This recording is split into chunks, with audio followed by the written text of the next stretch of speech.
What's up, nerds? I'm Kendrick, your not-so-friendly neighborhood otaku, and welcome to my channel where I talk all things anime, manga, manhwa, webcomics, and cosplay. Today we're going to be watching episode 34 of the Apothecary Diaries.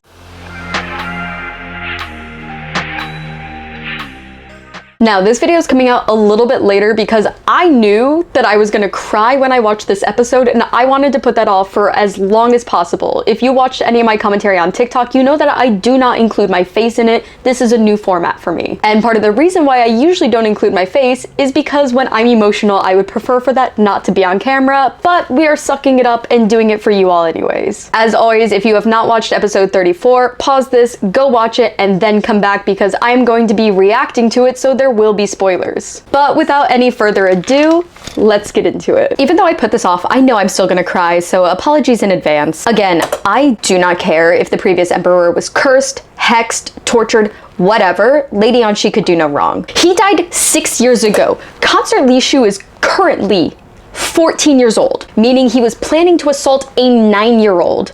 Let's not forget Lady Anshi was 11 when she gave birth. He had a habit, he was consistently doing this to very, very young girls. He was a pedophile. I just want Lady Anshi to have peace. Although Mao Mao's an untrustworthy narrator because she's constantly lying to herself, her inner thoughts do still inform us as the audience. Like how she doesn't even know what her position is. She knows that she's in this weird position because she's used not only by multiple consorts, but Jinshi, the emperor, and now Lady Anshi. She is in a position that literally no servant should be in. She definitely understands how precarious this is and knows that there's a line she needs to toe, although she definitely crosses that every now and then.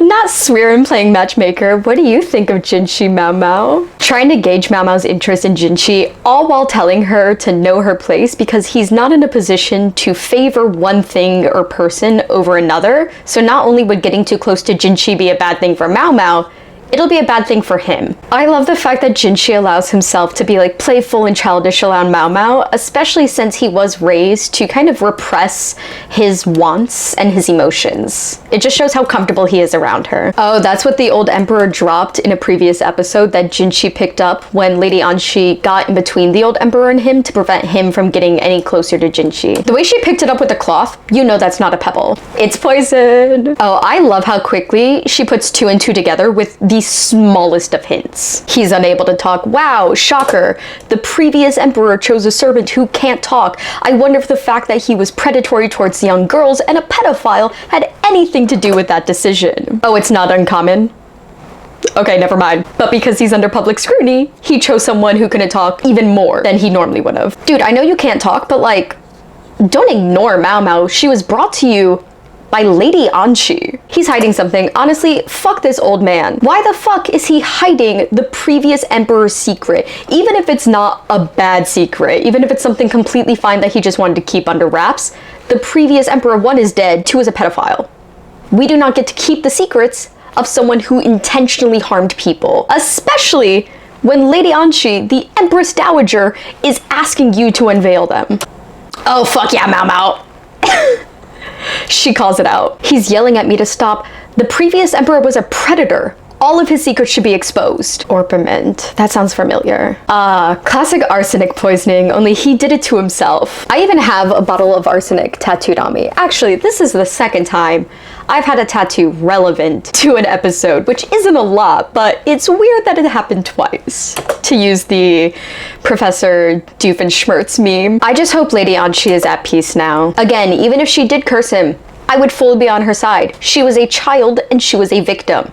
She could curse, hex, do whatever the fuck she wanted to that man, and I would be on her side. But I hope that she's at peace knowing she didn't curse him and he just exposed himself continuously to something that was basically poisoning him. Oh no.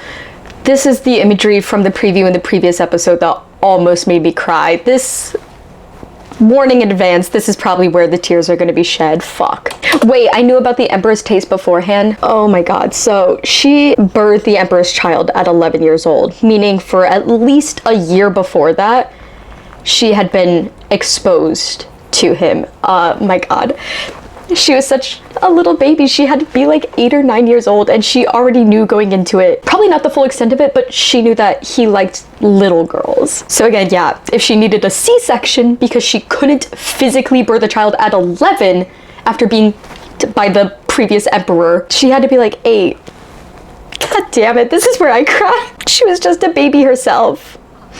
And it's her fucking family that sold her off to him. I just want to give Lady Anchi a hug. Fuck her family too. Her dad used it to his political advantage. Oh, god damn it. So she was like preparing her half-sister to meet the emperor, all while knowing in advance that the emperor is gonna choose her, the like 8-9-year-old child, over her half-sister who looks to be like late teens. So she knew going into this that she was being sold to the emperor as a small child.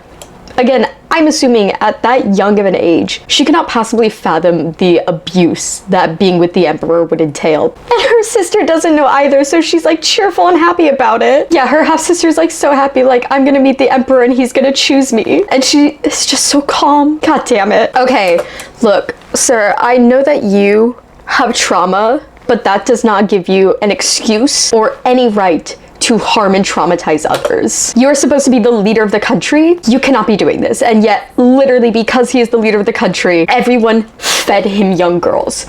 Lady Anchi's dad fed the emperor her as like an 8-year-old in order to appease him because they all knew he had this predilection, aka he was a pedophile. And she knew it beforehand, so she just walks up to him to make her family happy. Oh, her little kid voice. Okay, oh my god. As much as I hate this, I have to give the Apothecary Diaries their kudos for not shying away from or just brushing past such a dark topic. We could have just kept this as something we hint to in the background, but we are dedicating an entire episode to the trauma and abuse on all of these young girls and that Lady Anchi had to go through by the emperor's hands. Again, he has trauma. I'm not ignoring that, but that doesn't give him an excuse. That doesn't give him a right. These girls did not have to suffer just because he suffered as well. And the fact that when she started looking more like a teen, many young girls arrived. God damn it. So she knows all of the abuse and trauma that is going to be forced on them because it's what she went through. Like her seeing this young girl playing here, and you can just see in her eyes how much she wants to protect these other young girls and prevent them from going through what she went through. Yeah. She has every right to torment him. She's not essaying him here, she's just scaring him. She doesn't exactly know his trauma against like older women, but she knows that he has something that makes him scared of women who aren't children. So whatever she says to him, that again is why she thinks she cursed the previous emperor, whatever she says here to torment him and literally shock him into never approaching another young girl again, kudos to her. She deserves the world for that. She deserves the world for preventing any other young girl from being harmed. Thank God that she did that though, because if she didn't approach him, if she didn't scare him, if she didn't torment him, he would have just kept continuing the cycle of abuse and more young girls would have been harmed.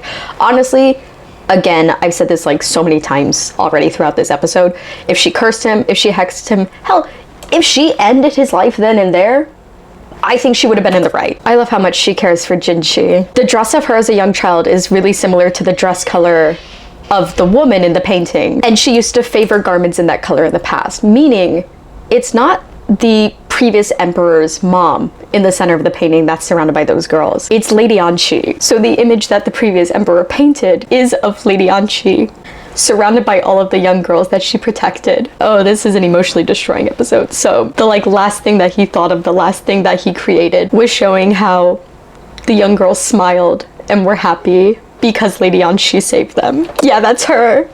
And all the girls she saved and protected. Not Lady Anchi calling him out for being like, you like Mao Mao, don't you? You know she's more than useful. A mother's intuition. Oh, thank God the Apothecary Diaries doesn't have a Jujutsu Kaisen or Kaiju number 8 ending theme situation where it's like da da da, like so happy and upbeat after something traumatic happens. Because I would not have been prepared for that. I did a pretty good job not crying as much as I thought I would. I'm so glad that Lady Anchi learned the truth, that she wasn't the person at fault for the previous emperor's death, no matter how much she herself has cursed him because of all of the pain and suffering he caused not only her but other young girls. And the fact that she was the center of the picture, protecting the young girls and allowing the young girls to actually smile, has fully destroyed me. I absolutely love this series. I think they do such a great job touching not only on these like fun, lighthearted topics, but also these deeper, more emotional ones as well. It's extremely well written. The animation for it is beautiful. And again, a way to show that you have great writing and a great story is if you are able to elicit the emotions